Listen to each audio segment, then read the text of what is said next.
This was the big marquee game.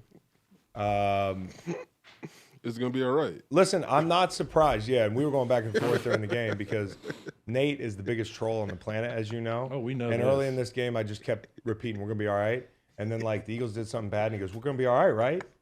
And he knows I got money on the game and the whole thing. But the best thing about Nate is after that, he's always like, what? I wouldn't say anything. He's a real throw a rock, hide your hand kind of guy. So, and somebody in the group chat was like, he is like that guy that'll ride you the whole day, and when you say anything back, he goes, "Oh, you're being sensitive," which is today's generation's way of arguing, honestly. But not that you're that much. We got the younger than win. me. We got the win, though. We got the win. Fly, Eagles, fly. I felt really good about this game coming in, and I felt horrible about it late. And I kept telling you guys, we're going to lose this game. We're going to lose this game. Micah did everything he could. Because, not to go backwards, forwards here, but at the end of the game, I mentioned that 3rd and 3. To me, you've already shown the propensity to go backed up. Also in that situation, you're up 28-23.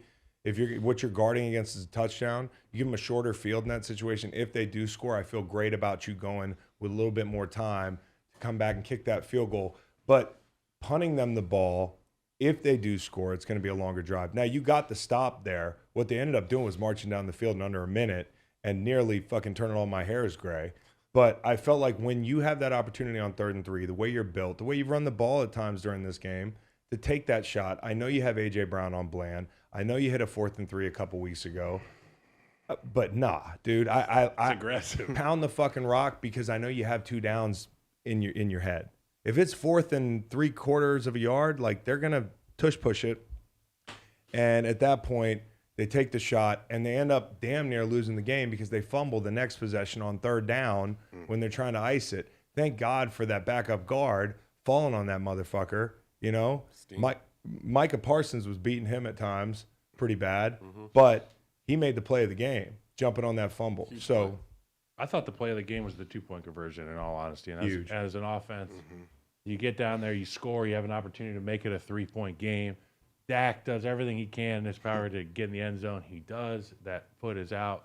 I'm not a quarterback. I'm not a ball carrier, but I'm like, just dive. It's one of those dive situations. It's what we said. It's one of those Texas high school football. You know what I mean? It's what we said after the game. It's, because then you get the next possession. They get, they're at the 45, and then they're at the 40, and then they get sacked, and then they have to go back and get those yards again. Now you're looking at they could have kicked a field goal on the first. He missed the tight end wide open on that 4th. Could have kicked the field goal from where like that drive was right there. He's not the reason they lost the game. Okay. Like, no. But that play happened to be big. I'm not blaming. And I'll put it on. I'm not blaming. I know Dak. some people might say, hey, we don't like game Dak of or it's because inches. it's Philly and Dallas. Dak played fine in a lot of spots, and I said this last week. Like he is his best when he's rolling right. And one thing I think the Eagles didn't do a good enough job of sometimes was being cognizant of those rush lanes where you keep him from rolling right. I mean, there were times, the last touchdown, I think he was rolling right. Multiple conversions. You got to keep this guy off his ball hand side. They didn't do a good enough job about that and he hurt them at times. But I thought that if I had a critique for the Eagles defense, and BG played great, running him out of the 2 sacks at the end of the game for BG and Jalen Carter. They split one. BG got one solo. Those are huge, right? There's 20 seconds to go. Not only getting to Dak, but he can't get the ball out. So that's great. And they were beating Steele like a drum, like Hassan beat him for a sack, the whole thing. The protection issues did show up, although Dallas's front's pretty good. But that defense, just the heroics of that goal line stand. I mean, at that point, I think they're up 11 points. Yep. But for Dallas to go all the way down there and the deflation of Dak scrambling, and it's Slay and Dak at the goal line and Morrow, and it was just like it was NFC East vintage football. It was like when you watch the highlights of Eagles, Cowboys, Dawkins. or Giants, Cowboys, or those games back in the 90s where people were decapitating each other, and it was like all of America was watching in the 4 p.m. slot. Everybody was watching that blade of grass, and they defended it like their lives depended on it.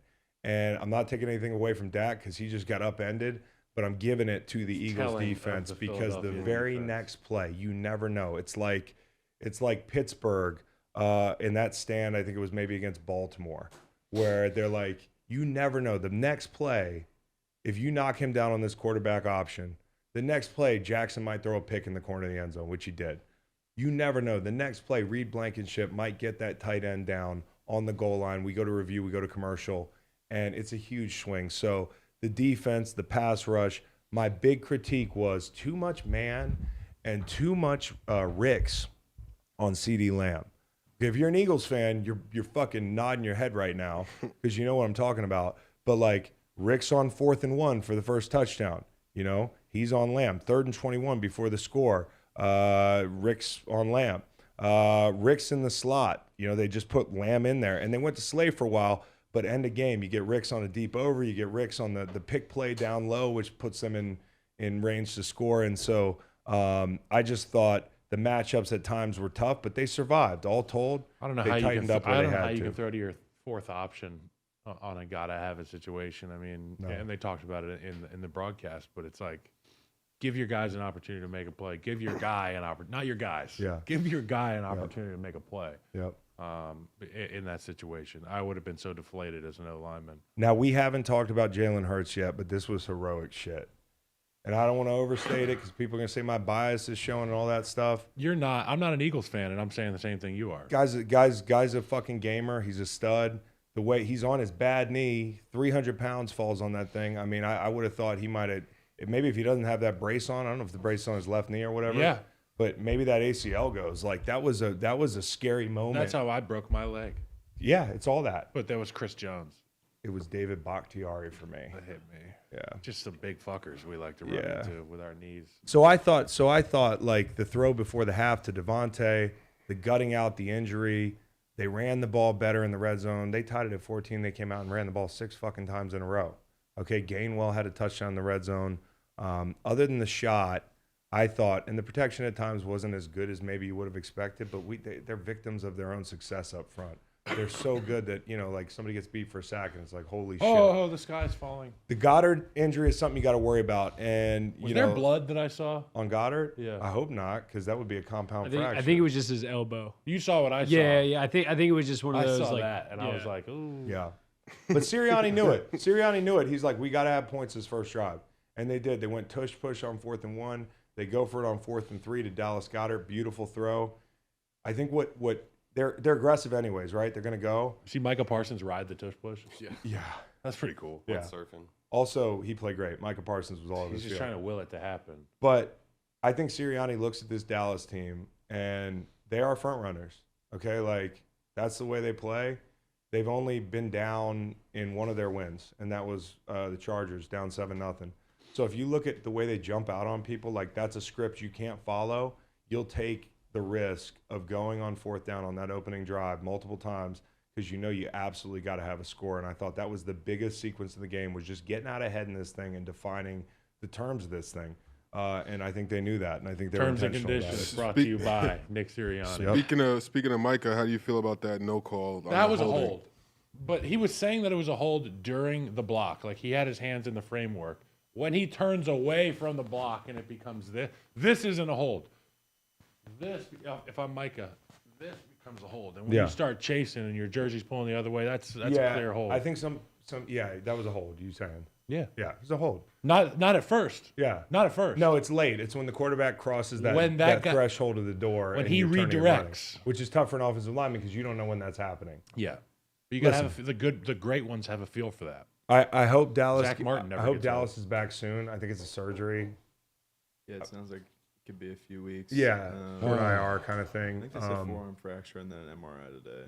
So I'm hoping for the best there. We said coming into this game it had to be a big Dallas Goedert game, and he played really well in spots. It was a shame they lost him on that kind of stiff arm tackle, which is but yeah, a huge win for the Eagles. I don't think anybody's surprised.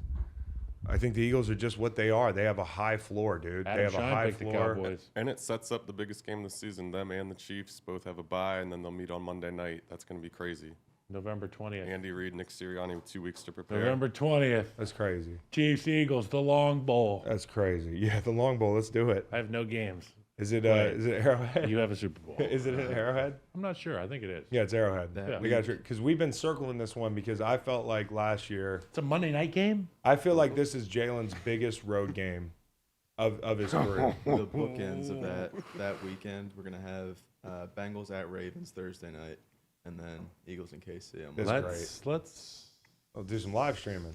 maybe go. Yeah. Oh, go. You want to go? I mean, Let's talk about it. I got to go to Penn Record on State this Monday, weekend. bro. I'm doing a lot of. Oh yeah, record on Monday. from the fucking What, G-Ha what would I parking do lot. with all the other ones? G-E-H-A. G-E-H-A. I- I call it G-Ha I just think. because it's a damn good time every time. I just think this is Jalen's like big road test where it's not like he's passing the test or failing it, and like it's a decision on. It's not like when Tua goes to Miami and they haven't beaten anybody. It's like, can you go to Arrowhead and win? Go to Arrowhead against a defense who prides itself on pressuring quarterbacks, and you know that And Jalen's it's getting if Jalen's got an cold. Achilles heel, it's Maybe- against the pressure. And I thought Dallas was going to be able to show that weakness, but He just keeps answering Spags, the bell. Spags He keeps answering the scares bell. me Spags is great. for any quarterback. Spags is great.